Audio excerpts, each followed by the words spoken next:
Hello. So this is a special episode, pre-Vow Part 2 coming out. I reached out on Instagram to see if people had questions about Part 1 or / Season 1 of the Vow, and there were many, many questions. I'm going to endeavor to answer as many of them as I can. Some of your questions I won't be able to answer because to answer them would cause other people far too much pain. So I'm going to refrain from answering some of them. Please forgive me, but it is necessary. One of the questions was, did you guys ever have the chance to call out Ranieri to his face? I really admire you guys. Well, thank you, first of all. Yes, I had the opportunity in court. I was in court for probably a week. I was on the stand for, I think, around 4 days, maybe 4.5 days. And I had the opportunity to face him off. It was deeply unpleasant. I was facing him and his 5 lawyers as well. But it felt incredibly healing to confront him. It was weird. It was a truly strange experience. Let's see if in Part 2 of the Vow any of that gets covered. Another question was, how long was it from when Bonnie first spoke to you about her feelings and you leaving? It's complex. I mean, I would say January 2017 is when she really began expressing a lot of her concerns very, very carefully. But understand, both of us had concerns before that. We just had concerns about the organization, about a bunch of people in the organization. It hadn't quite settled in yet who the problem actually was, which was him. She came to that understanding earlier than I did, and I think she was very careful in how she spoke about him to me. That's the thing, when somebody's in a cult and when somebody's in a coercive environment, you can't just say, you're in a bad thing, you're in a cult, that person's a sociopath, that kind of thing. You can't say that because all that happens is they hold on tighter. But I would say, like, when she really began expressing a lot more concerns was January. By the time March rolled around, I was back in Albany. I went to training there. I began confronting a lot of people, and Ranieri as well. And I was extremely confused in March. In April was when I finally realized what I was dealing with. That was my sort of complete and utter meltdown. And then I realized, holy shit, this guy is not a good guy at all. So it took a while. Another question was, how do you feel now after all the disclosures and publicity?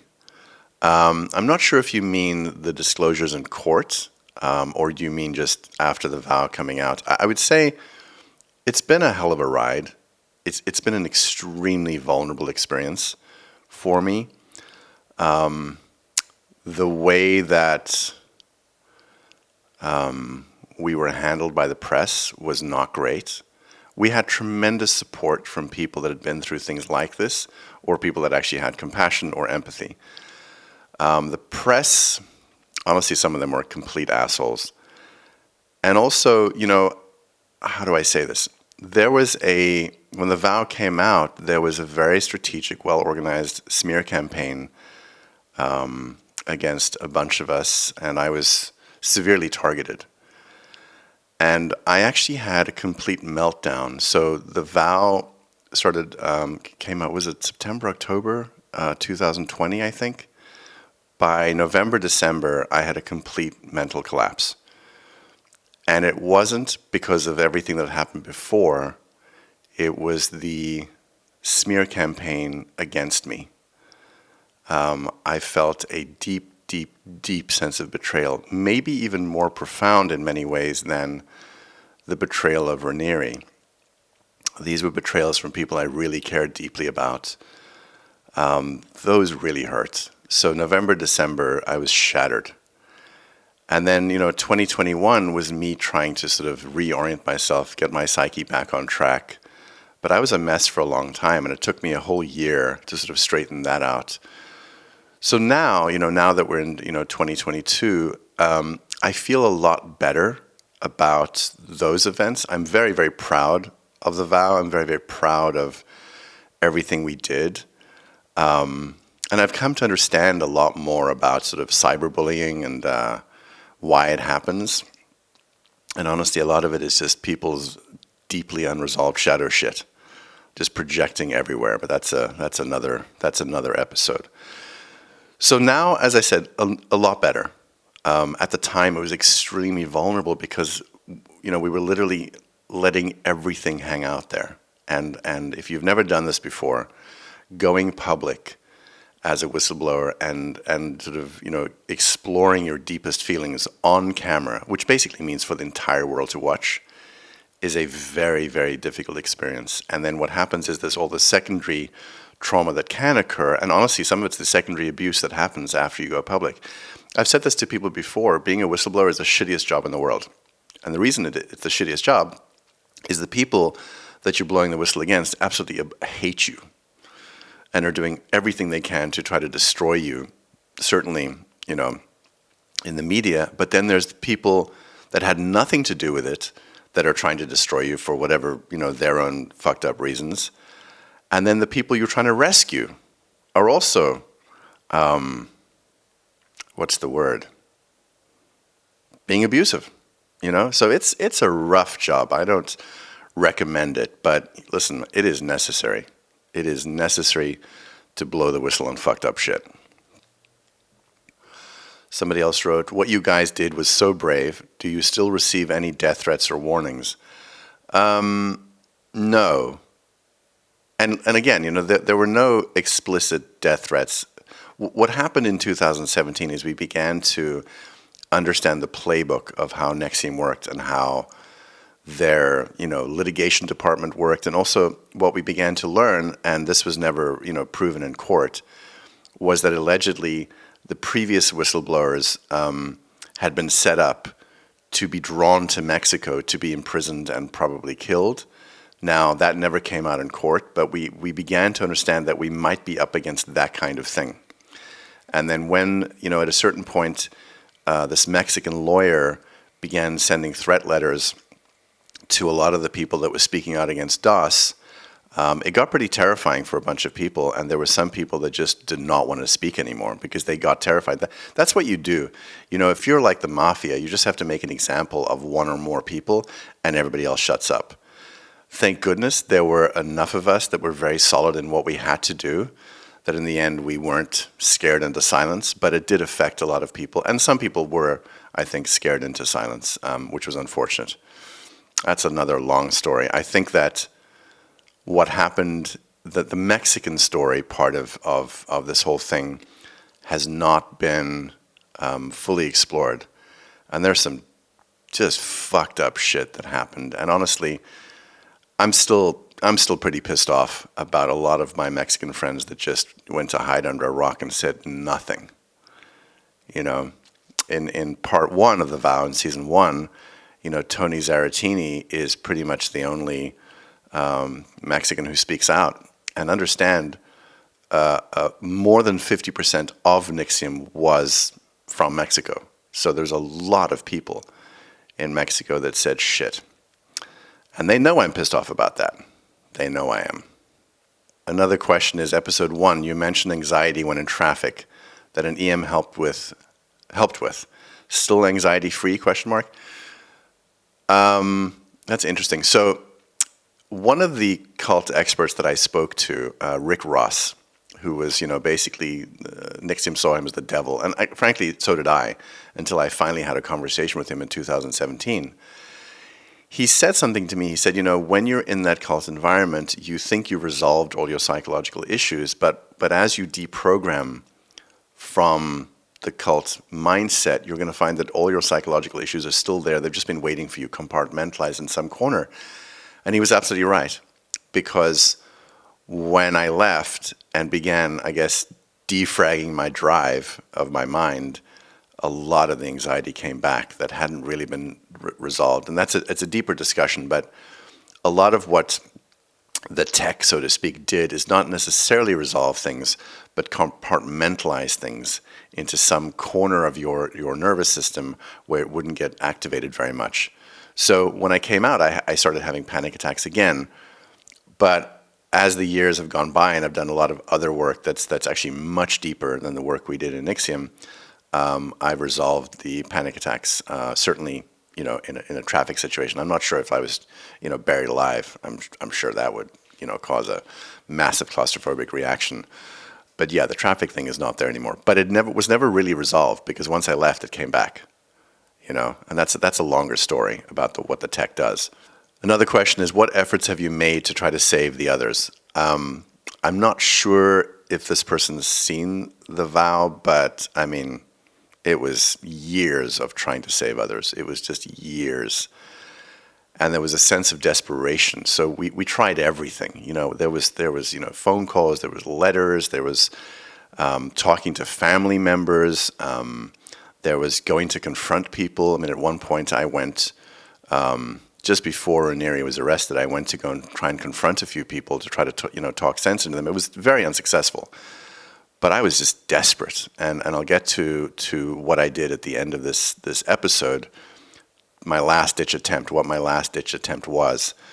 So yeah, we were trying for years. I mean, that was our full-time job, is basically trying to get people out, and that lasted quite a long time. And for me, that job is over. I think after the tremendous betrayals that I experienced as The Vow was coming out later in the season, I just realized I can't keep doing this. I'm trying to help people that just keep hurting me. And I did a podcast with Leah Remini and Mike Rinder, and on the podcast, I was talking about trying to rescue people, and Leah said to me something about, you don't have to, you can be done. And I was like, no, what do you mean? And she said, some people shouldn't wake up. It's maybe not good for them to wake up. It may be too shattering. And that moment where she said that, I was like, what? And it was like I had this massive aha, and I was like, oh, I can stop? And what's funny is that it was such a big realization that the next day my back went out. I was on my back for like 2 weeks. So it was a very profound realization in my body. But I've pretty much now stopped trying to rescue people, because the people that could have got out, honestly, when the things got revealed in court that came out, if that didn't wake people up, then I don't think anything can. But that's not my job anymore, to rescue people. My job now is to, be with my family, get better, do my creative work, and experience a real life. That's my job now. Did you always know there would be a season 2? I think that became apparent as season 1 was being finished. There was so much more to be told, and so the decision was made, as you can see from the end of season 1, to take that up until the arrests. So I think you've gotten a taste from the trailer of The Vow Part 2 of what's coming next, and that should be very interesting. By the way, one of the things I think I'm probably going to do is do a episode after each Vow episode, do a podcast episode after each Vow episode, having a discussion about that episode. There's likely a lot of things that I'll want to comment on. I'll probably be a complete fucking mess while I do it, but it is what it is. So I'll try and record that the next day, and then maybe put it out the same day or the day after that. So anywhere from 24 hours to 48 hours after the episode airs on HBO, I will share some thoughts. Another question is, are you still in contact with any of your fellow NXIVM survivors? And the answer is some. I'm in contact with some of them. A lot of people felt so damaged that they just wanted to kind of hide away and not talk about these things anymore. They've done amazing therapy. They're getting on with their lives. They're having, getting married, having babies, doing all kinds of wonderful things. So some of them I'm in touch with. The thing is, you don't really want to keep on bonding on trauma. It's not healthy. And a lot of people are really moving on. I think there's some people, and I think this is pretty common actually, maybe when people come out of these kinds of situations, that just don't want to deal with any of it. But I've learned, and also from talking to counselors, that you can try and bury it, but it's still there, and the sooner you dig into it, the better. Because there have been people. I went to a cult conference once, an IXA conference. And I met people that had, left cults and had thought they were fine for 10, 15 years, and then suddenly they had complete and utter meltdowns. And they told me it's because they hadn't processed stuff. And so I was meeting them pretty much a year after I left, and they said to me, our best advice to you is, because it takes about 5 years to unravel this shit, our best advice is just really do the work. Just get in there and, work on the trauma. Don't just bury it away. Now, I think the body has a very natural and maybe a good thing it does, where some things that are too much, it does just put away for a while until we're ready. But honestly, it was very hard not to have all the stuff in your face constantly when we were in the middle of a criminal case against them and, shooting the vow all the time. It was constantly up. These thoughts, these feelings were constantly up. Another question is, how did you unlearn viewing the path forward through the NXIVM lens? And I think I actually, if I'm not mistaken, this is one of the things, let me see. There was a question that I answered on Instagram. The person said, how did you manage to undo your belief system when the horror of the teachings of KR hit home? And on Instagram, I answered, lots and lots of deprogramming. Reading books about narcissistic abuse, totalitarianism, cults, and psychology helped me see the pattern very clearly. I've spent the last 5 years voraciously studying and researching all of these things. When you come out of these kinds of environments, your head's really twisted. And one of the great pieces of advice that I got from a lot of cult survivors was the personality that you have when you come out was one that's been installed by the system, by the cult leader. And sometimes what you need to do is go back in time to find the you before you got head fucked. And so for me, I had to go back to points, when I was very young, to find what I thought was the closest to the original me, and now compare my current way of thinking to that way of thinking. Now, it's complex because that little boy back there was very immature, wasn't able to rationalize things very well, but there were certain aspects of me as a younger boy, I should say, that were the real me. And so I had a point of comparison, which, by the way, is difficult for people that are born into cults. And those people have said to me, there is no point of comparison when you're born into a cult. And they said, at least you were not born into a cult, and you have something to compare to. And then, as I said in my answer on Instagram, reading voraciously, studying the pattern of how these things work. Because, every person, I think, who comes out of a cult has this realization that this thing I thought we were doing was not, this pattern is not unique of what this actually is. I thought I was doing something. It turned out we weren't doing any of the things we thought we were doing. But then as you start studying other cults, you realize it's exactly the same. I mean, one of the very smart things Bonnie did, in 2017 is she had me watch Holy Hell, the Will Allen film, and I recommend it to everybody. And I sat there just fucking horrified because I'm like, this is the same shit. This is exactly the same shit. And then you realize, the abusive strategies that, my leader used, they're all using. It's all pretty much the same playbook. And when you start to see that, you realize, this is a pattern I got stuck in. That is a well-worn pattern that they use. That was very helpful. And then just for me, really understanding the relationship between, narcissism and narcissistic abuse and these kinds of leaders. And that obsession is so strong that I'm making a film now about narcissism and the abuse called Empathy Not Included, and that should be coming out next year. I'm working with some incredible people, an amazing team. We're thrilled about what we're doing.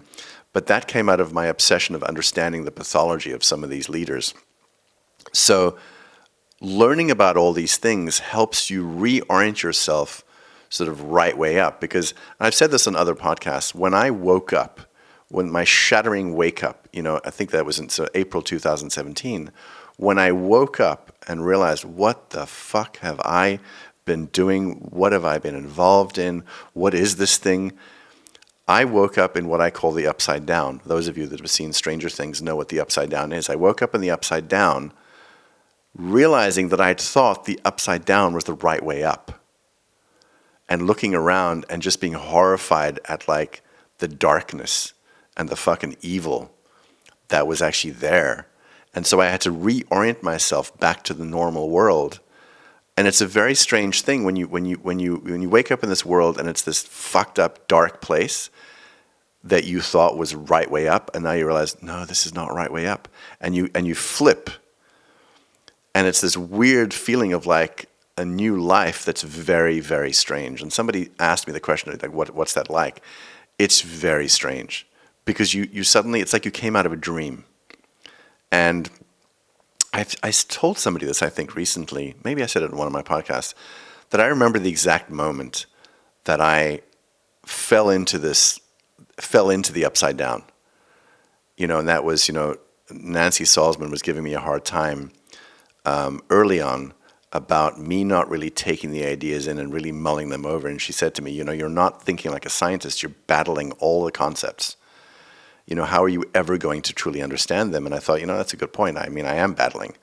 I understand people may not realize this. I was extremely cantankerous the first at least 6 months, of taking that education in. I was arguing constantly. And she said to me, you're never going to be able to explore these topics while you're this biased and vested against them. To be a true scientist, you have to be objective. You have to explore. And I thought, that's a good point. And then she walked away from me at the classroom door, And I just walked through that door, and I thought, all right, let me just put down all my my anger and my rage and my argumentativeness and my defiance. Let me just put it all down. And years later, in 2017, when I woke up, I realized, holy shit, that when I walked through that door, it's like I fell asleep, and I've just woken up. I've been living in this fucked up dream for a long, long time. Somebody from Brazil said, here in Brazil, counting the time to see the guru in prison. What do you feel about him nowadays? It's such an interesting question. It's very complex. I mean, look, for many years I was afraid of him. And, going into court to face him off, I had fear. There were a couple of fears. One fear was, would I get triggered back into that same headspace? That was one fear I had. What would it be like to see him again? And part of the reason, I think, was because in my mind I'd held him on a pedestal for so long, and I'd done a lot of work to sort of deprogram, and get him off the pedestal. And it's interesting, on the Frank report, Frank Parlato was saying a lot of very salacious, disgusting things about sex and a bunch of stuff. And I, at one point, sort of challenged him, and I said, Frank, why are you putting all the stuff there? And he said something to the effect of, the way you bring a little man down to size is you expose all that shit, because the shit he's doing is disgusting. And I was like, well, that's not what I would do, but I totally get what you're saying. And actually, I do understand, and I think in court, when the people started reading the transcripts of what happened in court, I think a lot of people did wake up, because they were like, this is the horrible shit that was happening behind closed doors. So the most important thing, I think, for people is to get that leader off the pedestal. Somebody asked me recently, do you feel bad for him being in prison? Not at all. I don't feel sorry for him one bit, because I'm well aware of what he's done to people, and he really, really seemed to enjoy completely destroying people, destroying their souls. The guy just really seemed to get off on that. I don't think about him a lot anymore, actually. It's funny, now with the Vow Part 2 coming out, I've been thinking more. Sometimes there's a thought I'll have in my head about some philosophical concept, and I hear him talk about it and go I don't know, maybe that made sense, maybe that didn't make sense, but I don't feel hooked to him anymore in the same way. So I guess I feel to some degree neutral, like he's now living the consequences of the fucked up shit he did. Yeah, it's kind of neutral now. It's interesting. I have a lot more emotion about other people that I haven't processed yet, and I'm sometimes infuriated by the people that just defend him, and just refuse to acknowledge that you're dealing with a fucking toddler with too much intellectual power that figured out how to fuck people over. We're talking about like a little teenage mind, basically, that just, I mean, and this is the thing I'm finding, by the way, as I study more about narcissism and very high functioning narcissists, some of them are very intelligent, but they're toddlers. Emotionally, they're toddlers. Emotionally, they're very, very far behind, and it doesn't match their intellectual prowess, so to speak. Ranieri's a toddler. You know, he just never grew up. At some point, some shit got arrested or something, and he just did not grow.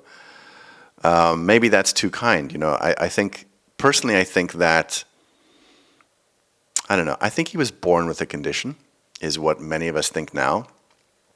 Some people like to say, well, he started really, really good and he was a good man and then things went south. I don't think that's what happened. I think the bad seed was there. I think that he figured out ways to act human. And that's another topic I want to talk about, what I learned about the education finally when I realized who and what he was based on what he was teaching us. And I'll just say it very simply.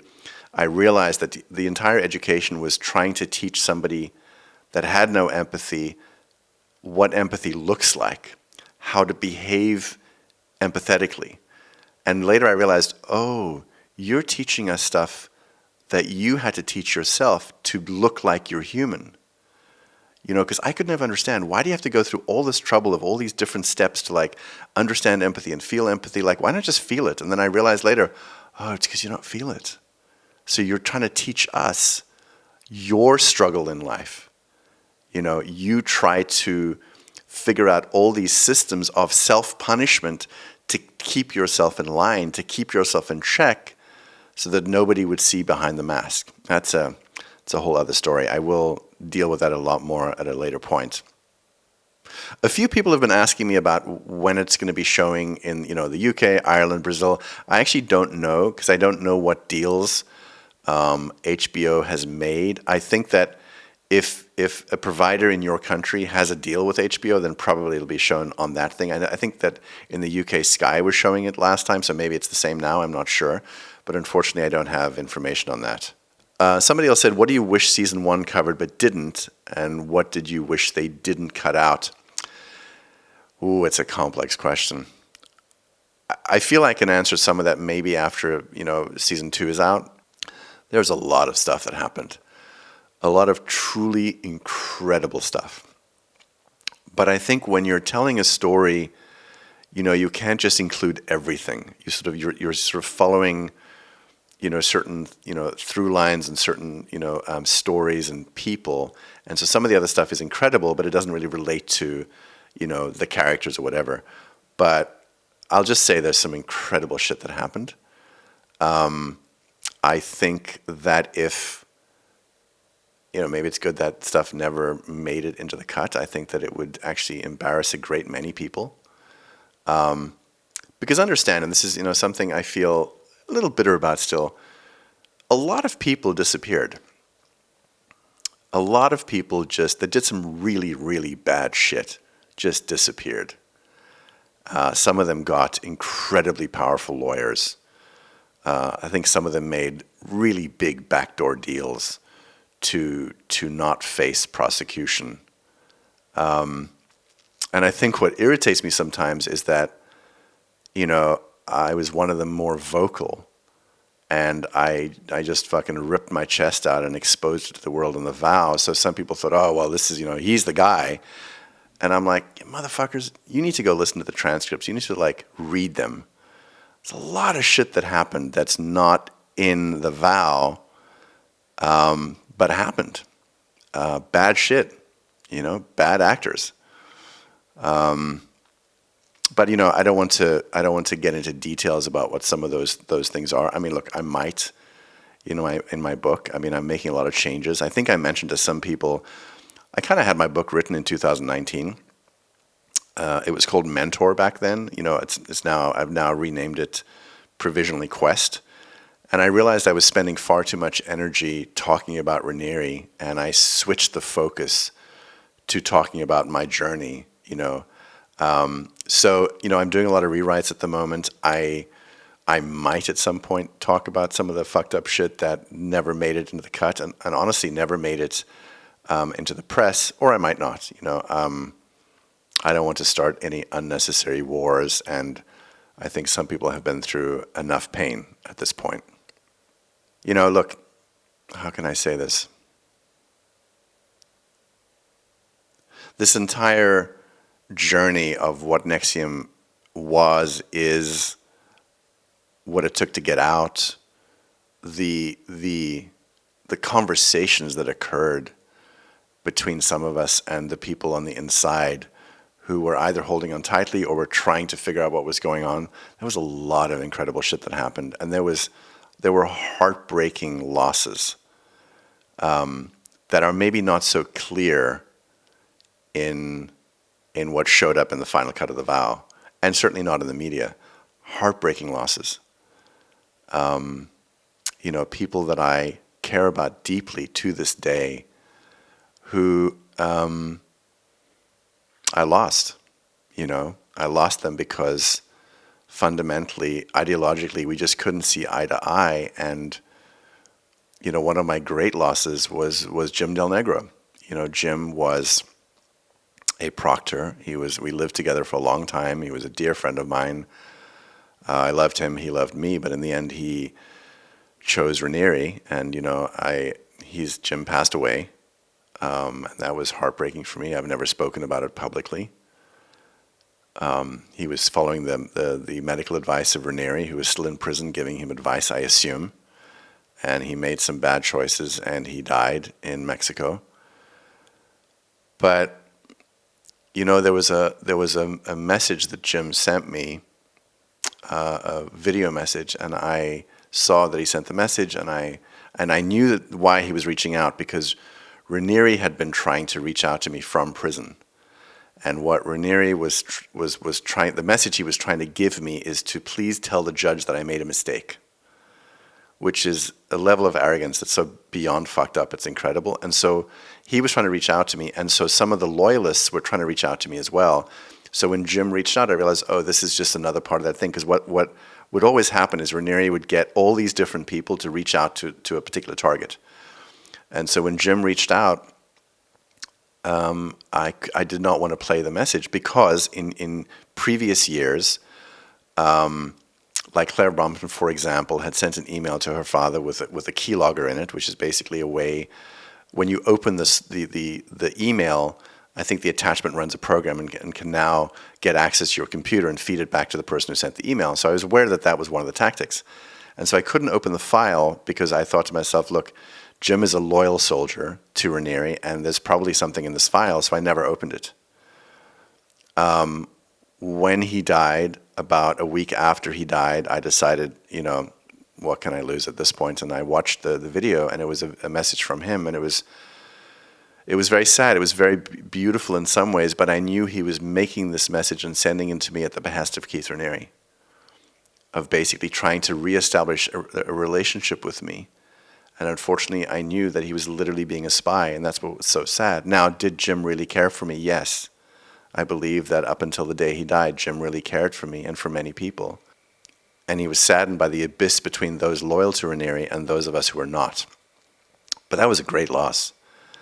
And I have a great many friends, I consider them friends still, in Mexico, men, women, who I just love deeply, who just do not, they hate me, you know, they just absolutely hate me. And I know because I've gotten messages through other people. Some of them don't really hate me, they just think that the way I went about things was not good.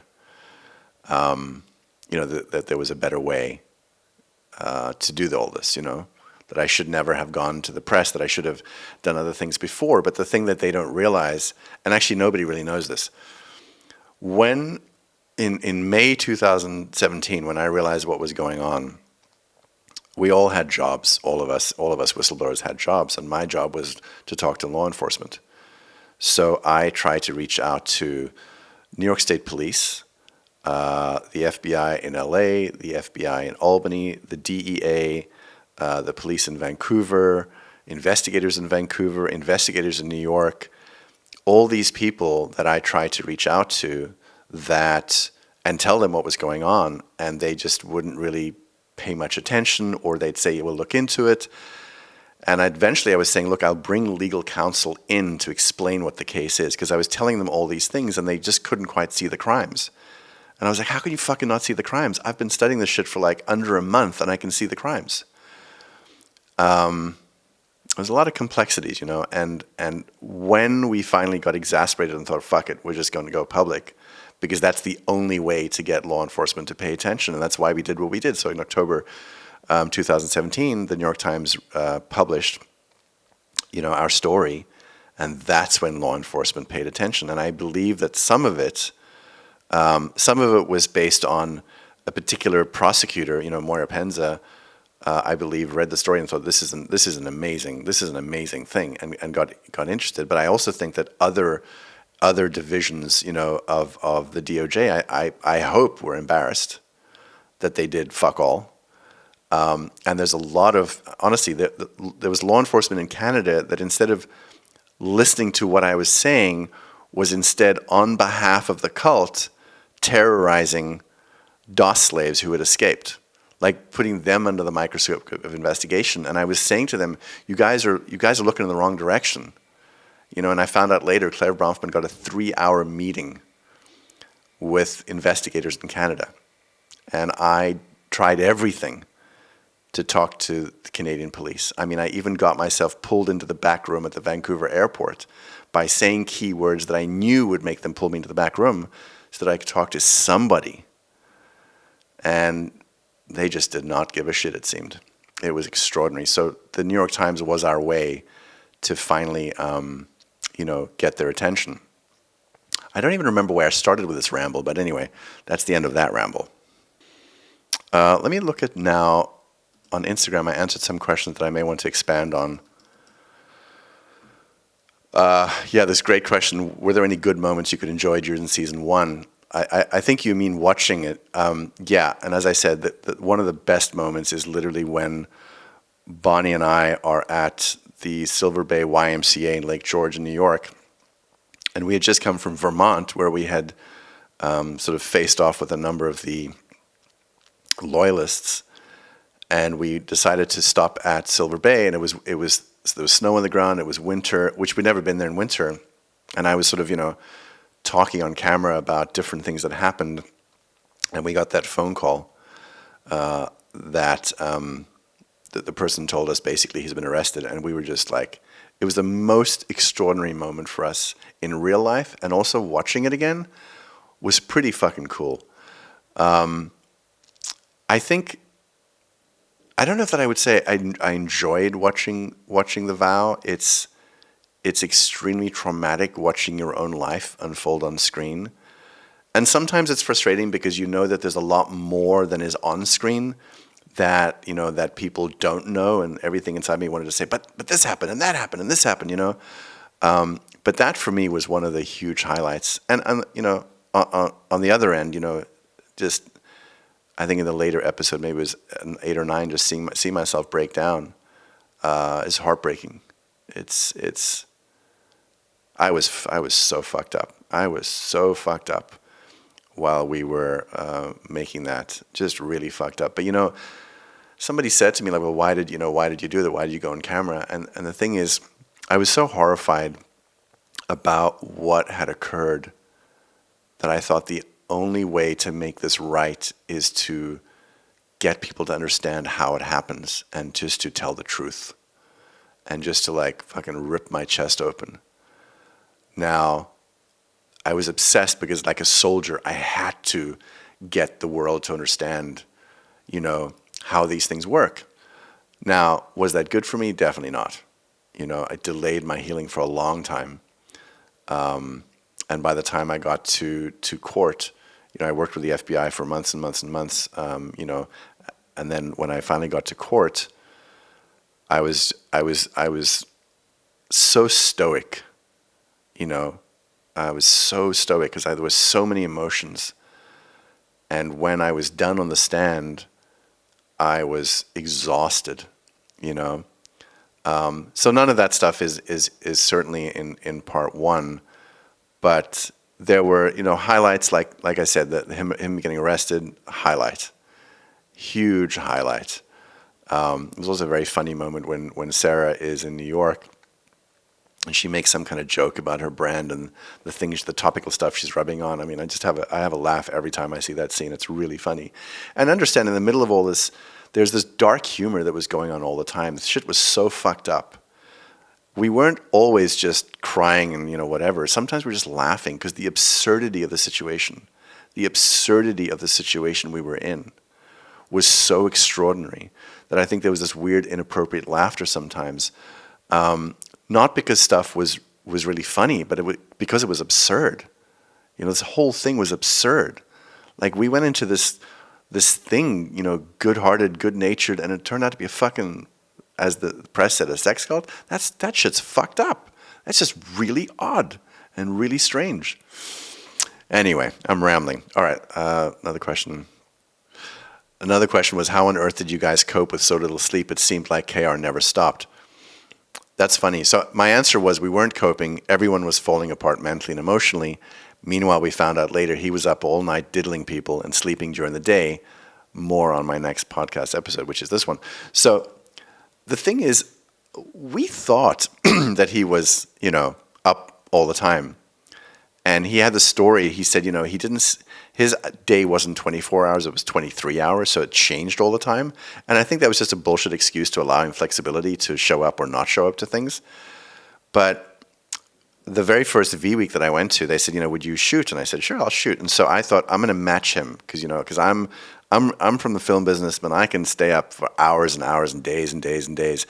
And so I would stay up the entire night shooting him, or if I wasn't allowed into a room for some reason, which later I'm wondering why I wasn't allowed in, I would wait like a fucking soldier. I'd wait until I could shoot him, and then I'd continue until about sunrise.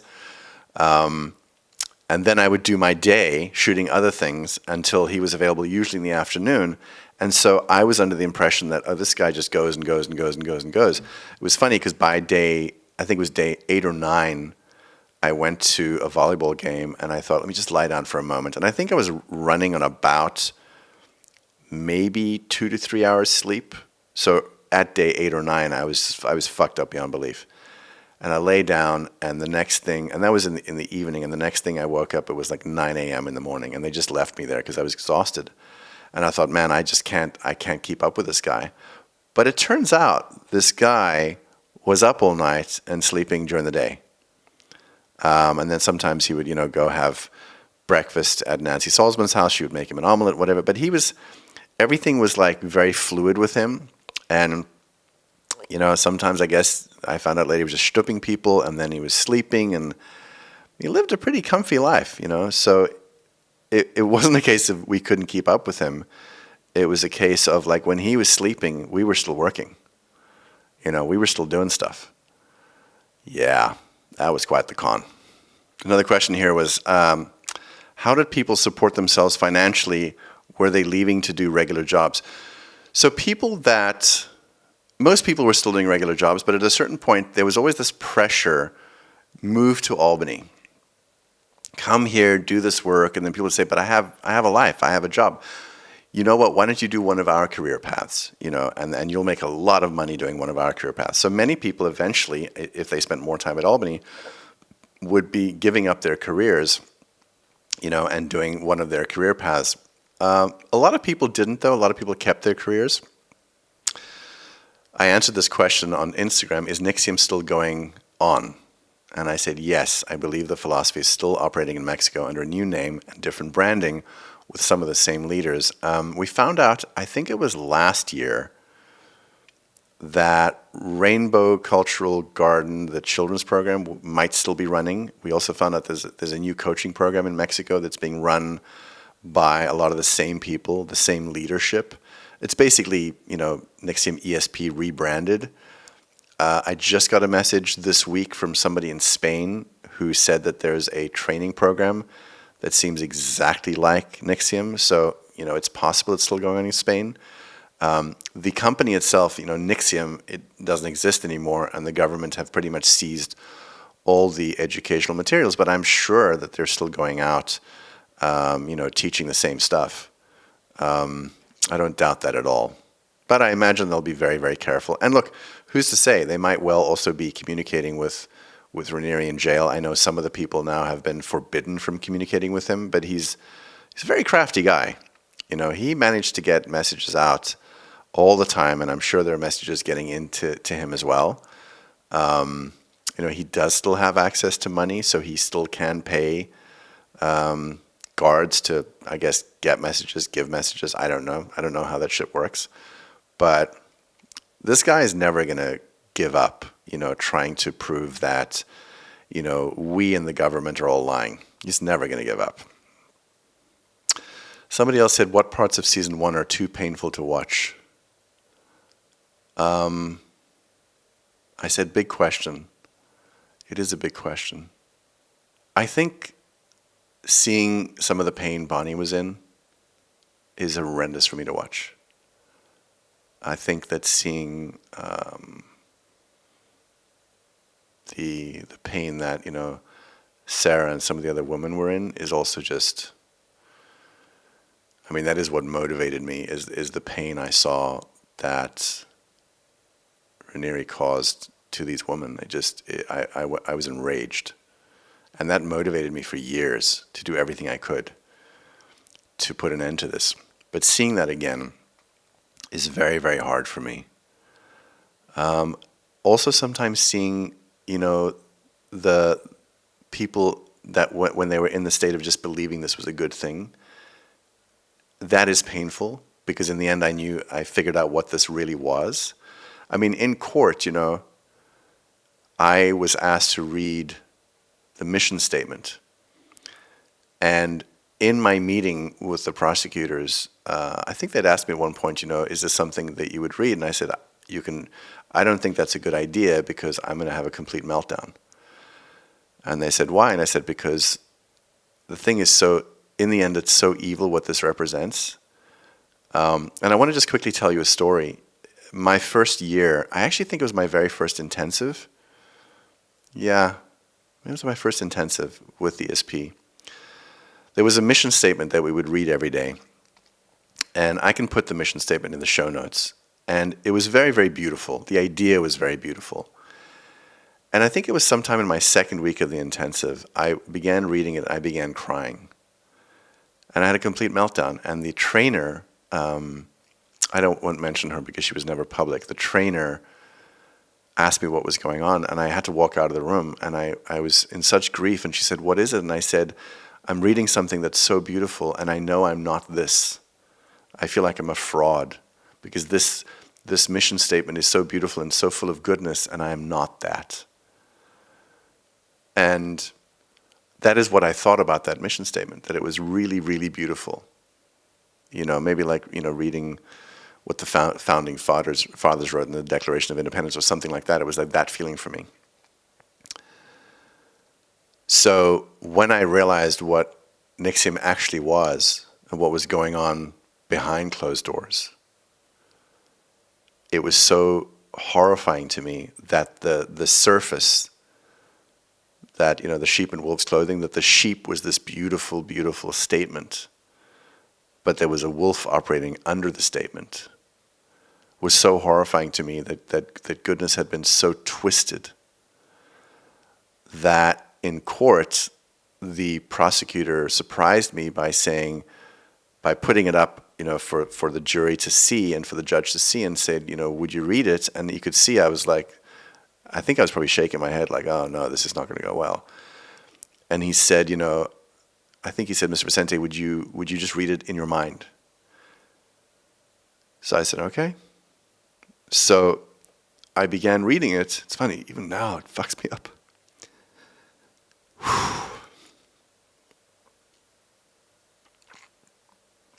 And I had a complete meltdown in court. And he asked me, and he knew exactly what he was doing. I think he wanted me to have that expression, the emotional expression. And he said, why is this so emotional? And I said, because the truth is so evil. This is, I didn't say this word, but it's so disgusting, because the truth is so evil.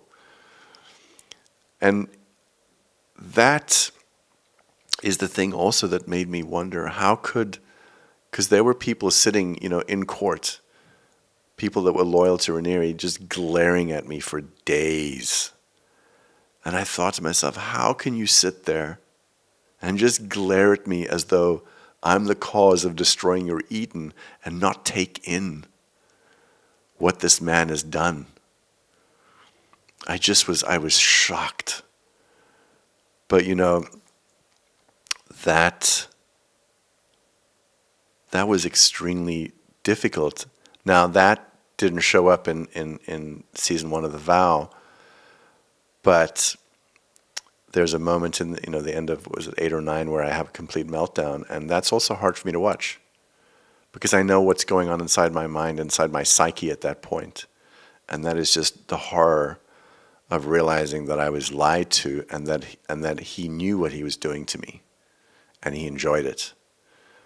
And that particular day, I think I'm leaning against a brick wall. It was a location in Brooklyn, and what had happened that day, and this was pre-trial, I had just found a document that I had transcribed from Ranieri. It was a 1-page document, and I think I talked about this in the Vow, I think. It's been a while since I watched it, where I talked about a story that he pitched me about this guy who was a really good guy working in a corporation, and he realizes there's like psychopath in the organization. And so he consults his mentor, who's like this Jesus-type character. And the trick of the story is at the end, the good guy realizes the mentor is actually the psychopath. And I believe I read that in court as well. I did. I read that in court. And the prosecutor said to me, well, what do you think now? I said, I think I've just lived it. I've just lived this joke. And to realize that, because I'd written that I transcribed that story probably in 2007, and this was, and then 10 years later I was out, and then to read it and realize, and I just found it, because I was not aware of it, I just found it when that shoot happened, just before I walked into that Brooklyn house for that interview. I had read this thing and I was fucking horrified. And I walked in and I was a complete fucking mess. And these interviews were usually pretty long, and somewhere, I think at the beginning of the interview, I had a complete meltdown. And it was pretty bad, and I remember saying, just stop the camera, It was because I just felt I couldn't let anybody see this level of vulnerability. And it took me a little time realizing, but people have to see this level of vulnerability. They have to. And eventually I said, yeah, just fine, roll camera. And then they asked me a bunch of questions. But there was so much horror, So that's the stuff that's hard to watch, is to look at the horror. If somebody just watches it from a distance, it's like watching a train wreck, but you weren't invested in the train wreck. When you were in the train wreck and you thought that that there was goodness in what you were doing, the horror of realizing that it was exactly the opposite it's fucked up beyond belief. And I think a lot of people who come out of cults or come out of, coercive religious environments or come out of narcissistic abusive relationships with partners where they realize that their partner they've been with that they thought was loving was actually a fucking monster, I think it's the same kind of shock that people have. This episode has been going on a long time, so one last question I loved was somebody said to me, did you ever stop blaming yourselves? And the answer is yes. Yes. It has taken quite some time, and really understanding how prevalent these patterns of abuse are, and that ours was by no means unique, because I've spoken to so many people now. And here's the thing I realize about people that get into cults. 99% of them are incredible people. They're amazing people who were sold a false dream and have all been horrified when they realized it was a false dream, but they went in with the best of intent. I've met some of the most incredible people in the sort of cult space, and the people that have left cults, incredible people, intelligent, amazing, soulful, beautiful artists, people that just want to see the world be better and want to help. Amazing, amazing people. So somewhere along the line, in realizing how prevalent this all is, I stopped. I stopped blaming myself because I realized it didn't do anything. I'm far better off making the projects I'm now making to try to educate people about these things than to sit sort of, punishing myself for making choices that ended up being shitty choices that at the time I thought were great choices. It serves no purpose. Okay, enough of those questions. I had mentioned in another episode that during the vow I would be doing certain things. I did say that I will do sort of a debrief for 24 to 48 hours afterwards. But the other thing I'm going to do is I wrote a letter in March 2018 to the inside, to everybody who was loyal to Ranieri. And it's a long letter. I think it was like 18 pages long. And it starts something like, grab a glass of wine, this is going to be a long letter. And I wrote the letter in 2018, and I had been writing it for weeks and weeks and weeks. And the reason I wrote it is I was desperate to get people out. And I was also aware that the DOJ was closing in on Ranieri, and they never said anything to me like that, but just based on the conversations and the questions and things, I realized, oh, they're close. And I realized that he was going to get arrested. And I thought, before that happens, I must get people to wake up, because people could get caught up in a bunch of criminal shit that he's doing, and they must get out because I love these people and I care about these people. And so I wrote this letter to the inside, and it's this long diatribe of a letter. So I am going to read that letter in 4 parts while the vow part 2 is airing. Now, I want to say to the people that are listening to this that know you're featured in the letter, I do not name you unless you're a public personality that's been spoken about in mainstream media. So don't worry. I'm very aware of that, and there are other people I don't name for different reasons.